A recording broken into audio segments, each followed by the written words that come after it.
साथियों, जय हिंद। ये नारा किसका है ये तो आप सब जानते ही हैं। नेताजी सुभाष चंद्र बोस, जिनका मानना था कि जो अपनी ताकत पर भरोसा करता है वो आगे बढ़ता है, उधार की ताकत वाले घायल ही हो जाते हैं। जिन्होंने गांधी जी को सर्वप्रथम राष्ट्रपिता कहकर संबोधित किया था, जो मानते थे कि सबसे बड़ा अपराध अन्याय को सहना और गलत व्यक्ति के साथ समझौता करना है। आज हम इन्हीं नेताजी के बारे में विस्तार से चर्चा करेंगे।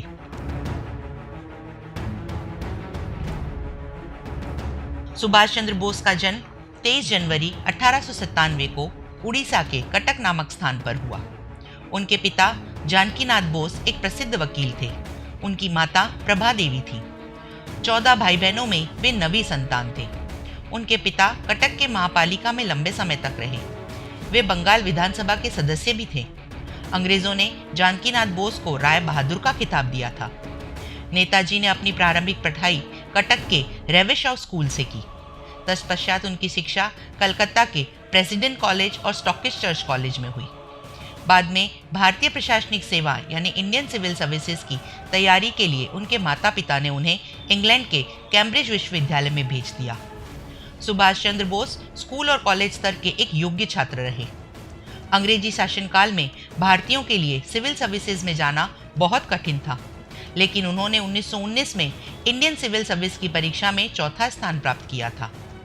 बोस विवेकानंद की शिक्षाओं से बहुत प्रभावित थे तथा छात्र जीवन से ही देश प्रेम की भावना के लिए ओतप्रोत रहते थे।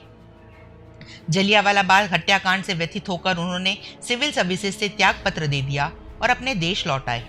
1921 में कलकत्ता के स्वतंत्रता सेनानी देशबंधु चित्तरंजन दास के कार्य से प्रेरित होकर वे स्वतंत्रता आंदोलन से जुड़ गए। 20 जुलाई 1921 को बोस महात्मा गांधी से मिले, जो उस समय अंग्रेजों के विरुद्ध असहयोग आंदोलन का नेतृत्व कर रहे थे। 1922 में चित्तरंजन ने स्वराज पार्टी बनाई, जिस पर सुभाष चंद्र बोस ने महापालिका का चुनाव लड़ा और जीता। अपने कार्यकाल में वे वहां का पूरा ढांचा बदलने लगे और काम का तरीका भी। कलकत्ता के रस्तों के अंग्रेजी नामों को बदलकर उन्होंने भारतीय नामों में कर दिया। बहुत शीघ्र ही वे एक युवा नेता बन गए। जवाहरलाल नेहरू के साथ सुभाष चंद्र बोस ने मिलकर कांग्रेस के अंतर्गत युवाओं की एक इंडिपेंडेंट लीग की शुरुआत की। 1928 में जब साइमन कमीशन भारत आया तो कांग्रेस ने काले झंडे दिखाए। उस समय सुभाष चंद्र का पत्र हमारा फर्ज कि हम अपनी आज़ादी की कीमत अपने खून से चुकाएं बहुत प्रसिद्ध हुआ और सरकार ने उन्हें जेल में डाला। आपको ये जानकर आश्चर्य होगा कि अपने सार्वजनिक जीवन में उन्हें 11 बार कारावास हुआ। 1933 से 36 तक सुभाष चंद्र बोस यूरोप में रहे। इटली के नेता मुसोलिनी से मिले, जिन्होंने उन्हें भारत के स्वतंत्रता संग्राम में सहायता करने का वचन दिया। 1938 में वे कांग्रेस के वार्षिक अधिवेशन हीरापुरा में हुआ। वे वहां गए और वहां कांग्रेस के अध्यक्ष चुने गए। 1949 में उन्हें फिर से अध्यक्ष पद के चुनाव में ही जीत मिली। बाद में गांधी जी से मतभेद होने पर उन्होंने त्यागपत्र दे दिया। कांग्रेस से त्यागपत्र देने के बाद 3 मई 1949 को फॉरवर्ड ब्लॉक नाम से उन्होंने अपनी एक अलग पार्टी की स्थापना की एवं स्वतंत्रता संग्राम को तीव्रता दी। उन्होंने इस तीव्रता के लिए पत्र भी प्रकाशित किया। उन्होंने कहा, हमें त्याग बलिदान से जो आज़ादी मिली है, हमें उसकी रक्षा करनी आनी चाहिए। अंग्रेजी सरकार नाराज हो गई और उन्हें घर में नजरबंद कर दिया। जर्मनी में उन्होंने भारतीय स्वतंत्रता संगठन और आज़ाद हिंद रेडियो की स्थापना की। सन 1934 में जब सुभाष ऑस्ट्रिया में अपना इलाज कराने के लिए ठहरे हुए थे, उस समय उन्हें अपनी पुस्तक लिखने के लिए एक अंग्रेजी जानने वाले टाइपिस्ट की आवश्यकता हुई। उनके एक मित्र ने एमिली शेखल नाम की एक ऑस्ट्रियन महिला से उनकी मुलाकात करवाई। एमिली के पिता वहाँ एक पशु चिकित्सक थे। सुभाष एमिली की ओर आकर्षित हुए और उन दोनों में स्वाभाविक प्रेम हो गया। जर्मनी के सख्त कानूनों को देखते हुए उन दोनों ने सन 1942 में बॉडगोस्टिंग नामक स्थान पर हिंदू विवाह किया। वियना में एमिली ने एक पुत्री को जन्म दिया। सुभाष ने जब अपनी पुत्री को देखा तब वह मुश्किल से 4 सप्ताह की थी। उसके बाद उन्होंने उसका नाम अनीता बोस रखा। 29 मई 1942 को नेताजी हिटलर से मिले। 1943 में वे सिंगापुर आए तथा स्वतंत्रता आंदोलन की बागडोर हाथ में ली। मुख्यतः भारतीय युद्धबंदियों को लेकर आज़ाद हिंद फौज का गठन किया। औरतों के लिए झांसी रानी रेजिमेंट बनाई। पूर्व एशिया में जगह जगह भाषण देकर फौज में भर्ती होने के लिए स्थानीय लोगों को आह्वान किया और उन्हें संदेश दिया, तुम मुझे खून दो, मैं तुम्हें आज़ादी दूंगा। परंतु द्वितीय विश्व युद्ध में जापान जर्मनी की हार के बाद उन्हें आज़ाद हिंद फौज को लौटाना पड़ा। इससे वे अपने निश्चित लक्ष्य को नहीं पा सके। 18 अगस्त 1945 को ताइपे ताइवान की भूमि पर उनका जहाज दुर्घटनाग्रस्त हो गया। उनके मारे जाने की खबर मिलना ही, पर यह विवादास्पद है कि उनकी मृत्यु कैसे हुई। कलकत्ता हाईकोर्ट ने नेताजी के लापता होने के रहस्य से जुड़े खुफिया दस्तावेजों को सार्वजनिक करने की मांग पर सुनवाई के लिए एक स्पेशल बेंच के गठन का आदेश दिया।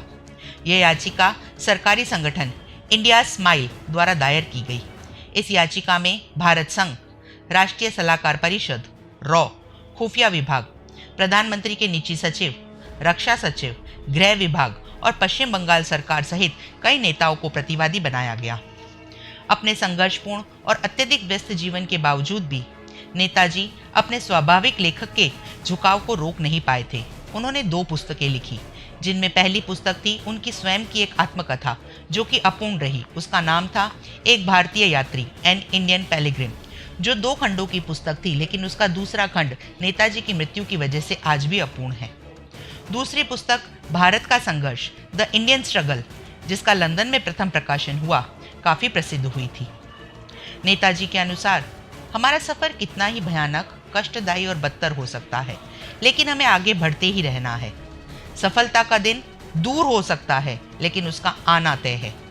नेताजी सुभाष चंद्र बोस भारतीय स्वाधीनता संग्राम के उन योद्धाओं में से एक हैं जिसका नाम और जीवन आज भी करोड़ों देशवासियों को मातृभूमि के लिए समर्पित होकर कार्य करने की प्रेरणा देता है।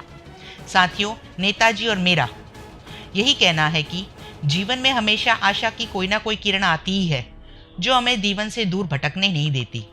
इसी सोच के साथ आप भी हमारे साथ रिश्ता बनाए रखें।